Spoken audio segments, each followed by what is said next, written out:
நானும் என்னுடைய வகுப்பு தோழன் பிரபுவை தான் காதலிச்சேன். என்னுடைய கல்லூரி காலத்துல எங்க வீட்டுக்கு அந்த விஷயம் தெரிஞ்சது. என்னைய எங்க ஊரை விட்டு வெளியூருக்கே அனுப்பிட்டாங்க.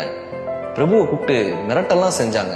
எங்களுடைய காதலை எப்படியாவது பிரிச்சிடலான்னு எங்க வீட்டுல ரொம்பவே முயற்சி பண்ணாங்க.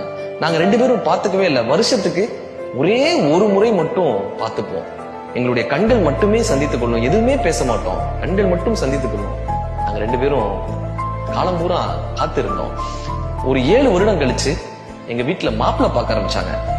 நான் உடனே பிரபுவை தான் இன்னும் காதலிக்கிறேன்னு சொன்னேன். எங்க வீட்டுல அந்த அதிர்ச்சியை தாங்கவே முடியல.